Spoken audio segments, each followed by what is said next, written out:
ইয়াঙ্গনে বাংলাদেশ নারী ফুটবল দল Asian cup বাছাই পর্বে বাহরাইন, মিয়ানমার ও তুর্কমেনিস্তানকে হারিয়ে সি গ্রুপে চ্যাম্পিয়ন হয়ে প্রথমবারের মতো এশিয়ান কাপের মূল পর্বে জায়গা করে নেয়। রোববার রাত 2টার পর হযরত শাহজালাল আন্তর্জাতিক বিমানবন্দরে পৌঁছায় বাংলাদেশ নারী ফুটবল দল।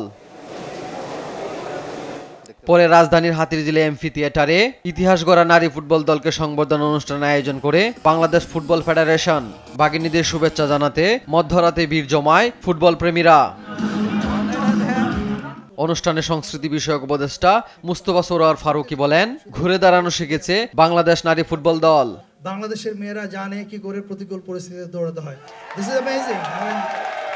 I mean this really speaks a volume of who you are and what you guys are made of.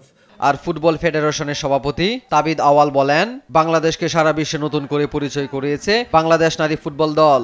আমাদের নারী দলের জন্য আজকে পুরো পৃথিবী বাংলাদেশকে আরেক রূপে চিহ্নিত করছে।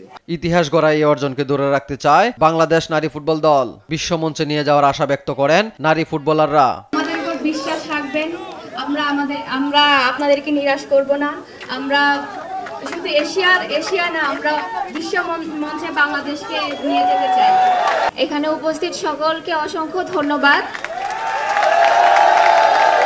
এত রাতে আমাদেরকে রিসিভ করার জন্য, এত সুন্দর একটা আয়োজন করার জন্য। এশিয়ান কাপে ভালো খেলা, পাশাপাশি পজিশন ঠিক রাখতে পারলে আগামী বাংলাদেশ নারী ফুটবল দল বিশ্বকাপ ও অলিম্পিক খেলায় উড়াবে লাল সবুজের বিজয়ী পতাকা। AH হিমেল, দেশ টিভি, ঢাকা।